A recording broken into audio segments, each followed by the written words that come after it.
In chapter 7 of Acts, a Christian is martyred for the first time amid a hail of stones. What was it that got him killed? Well, he had a dangerous idea, a very dangerous idea. And he puts it like this. He says, God's temple is not built with human hands. His name was Stephen, and that got him killed. Of course, it didn't help that he said it in the temple to the very people who ran the temple, and it didn't help that he said it in a trial, in a way that didn't attempt to win friends and appeal to the jury. What Stephen said, how he said it, and where he said it, got him stoned to death by religious leaders, the first Christian to die for his faith. Stephen said, God's temple is not built by human hands. It doesn't seem that revolutionary. It doesn't even seem true on the face of it, because aren't all temples ultimately built by human hands? What's so wrong about a temple? What did Stephen see that got him killed? Something that he seemed to see as a Greek-speaking Jew, as opposed to the apostles who were Hebrew-speaking Jews, and they were a lot more positive toward the temple than Stephen was. What does he see in a temple that makes him speak against it so boldly? What's a temple doing for Stephen to lead us away from God rather than toward him? Well, think of it this way. If you wanted to send a letter to God in the 1st century AD, you would address it like this. God, Holy of Holies, Temple Mount, care of the high priest, Jerusalem, Palestine. That's where God was. That was God's address. And the whole religion revolves around making sure that you're pure enough to come close to God's address, to the Holy of Holies. The purer you were, the closer you got. If you stayed pure, God liked you. You could approach. But if you weren't pure, if you hung around with the wrong people, if you didn't wash your hands the right way, if you didn't say your prayers the correct way, if you didn't sacrifice the right animal, whatever, God wouldn't like you.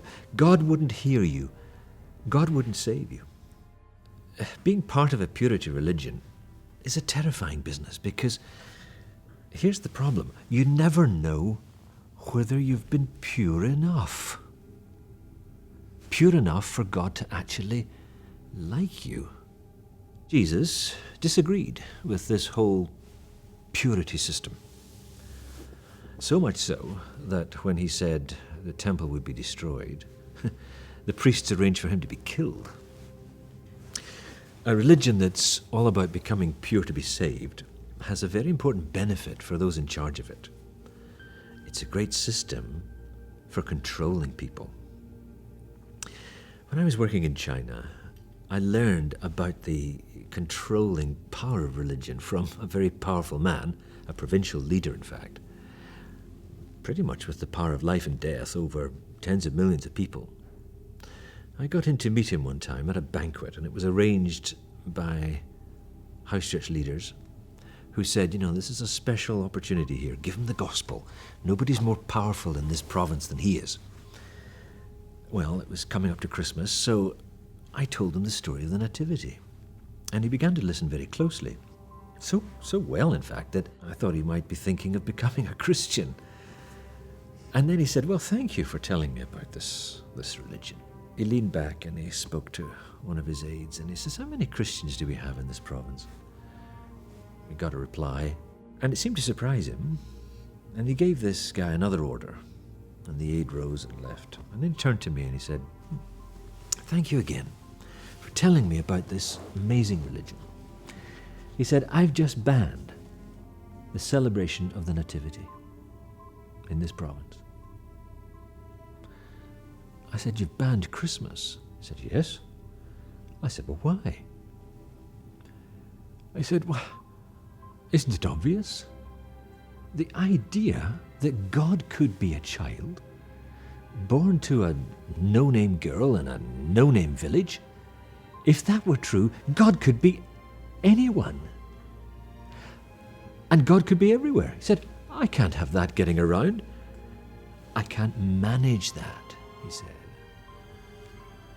And I said, well, what do you mean you can't manage that? You can't tell me you think you can manage God. And he said, well, yes, of course. I said, well, how would you manage God? He said, it's simple. You keep him in the temple. You keep him in the temple. He said, look at every Chinese village. It's got a temple. A peasant goes into the temple and they light a stick and they put it in an orange or a lemon and they ask for a bit of good luck from their ancestors. He said, no harm done. Stays in the temple. Not dangerous. Doesn't really get out.